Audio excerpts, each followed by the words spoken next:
E aí, Lucinda, a gente tem, então, do ponto de vista político, o governo avaliando que o Desenrola melhorou a avaliação do trabalho do presidente Lula.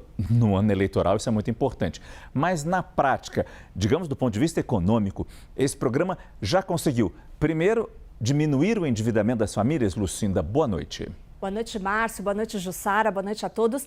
Quando a gente olha para os números de inadimplência, a gente não consegue ainda perceber o resultado desse programa, Márcio. Na verdade, certamente as pessoas que já acessaram, que já fizeram suas renegociações, devem ter tido um alívio ali nos seus orçamentos, mas a gente precisa lembrar que boa parte dessas famílias, boa parte dos inadimplentes deviam para muitas instituições, deviam, por exemplo, as contas de consumo. Então, o nível de inadimplência, de dificuldade de pagar suas contas, estava bastante espalhado, bastante amplo, digamos assim, entre essas famílias que fazem parte dessas estatísticas. Tanto é que o último dado sobre a situação do crédito do Brasil, que o Banco Central divulga, se refere ao mês de junho, e ali a inadimplência das pessoas físicas havia crescido um pouquinho, para 5,6%, mesmo com esse programa. Então, provavelmente, o que dá para dizer é que essa prorrogação também tem por objetivo fazer com que as renegociações efetivamente aconteçam a ponto das pessoas sentirem esse alívio no bolso. Porque, muito provavelmente, o que está acontecendo até aqui, e até quando a gente conversa com instituições financeiras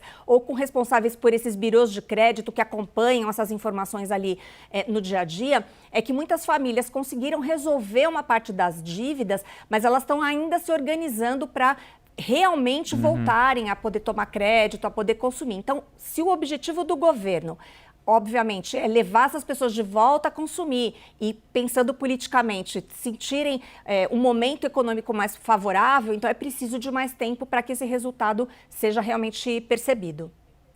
O que se espera é que as pessoas voltem a consumir, claro que é importante, mas com responsabilidade. Claro que nem todo mundo é irresponsável, às vezes gasta mais para uma emergência, mas com responsabilidade na questão fiscal, pessoal e também do ponto de vista do governo. Por isso que eu te pergunto, Lucinda, olhando para o ano eleitoral, mas também prestando atenção nas contas públicas, até que ponto esse programa, a prorrogação desse programa e em conjunto com outros programas que nós sabemos estão sendo implantados neste 2026, até que ponto isso é uma boa aposta para o governo, é uma boa aposta na visão do governo?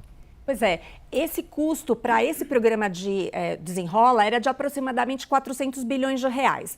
Só que, no total, por todas as medidas que o governo está adotando este ano para dar estímulo à economia e, em grande medida, estimular o consumo mesmo das famílias, o gasto está sendo superior a 250 bilhões de reais. É essa conta que os analistas estão fazendo. E aí, Márcio, é muito importante pensar o seguinte: se as pessoas não tiverem em condição de voltar a consumir, elas, com o seu crédito resolvido, essas outras medidas que o governo está adotando, elas não vão ser tão percebidas, elas não vão produzir o efeito que o governo pretende. Por exemplo, tem a liberação ali do fundo de garantia para algumas pessoas, tem o Vale Gás, tem os financiamentos oferecidos para motoristas de aplicativo. Se a população ainda tiver com uma situação de inadimplência muito severa, então essas medidas elas ficam represadas, elas não produzem o efeito sobre a economia que o governo pretende. Agora, realmente o que a gente sabe é que esse monte de dinheiro, esses 250 bilhões de reais que estão sendo colocados na economia, claro, comprometem ainda mais a condição fiscal. A gente já tem visto uma situação de endividamento muito elevado, tem uma grande preocupação com o impacto que isso vai trazer, pensando em contas públicas, e isso ajuda a explicar, por exemplo, o fato de que o corte de taxa de juros aqui no Brasil vai acontecer de forma muito mais lenta e menor do que se gostaria. Então, sim, tem um lado positivo que vai levar as pessoas a voltar a consumir, trazer um impacto positivo para a atividade econômica. Por outro lado, a gente tem que entender que tem um efeito colateral, que é essa questão mesmo do aumento do endividamento e, portanto, um limite para um corte de taxa de juros.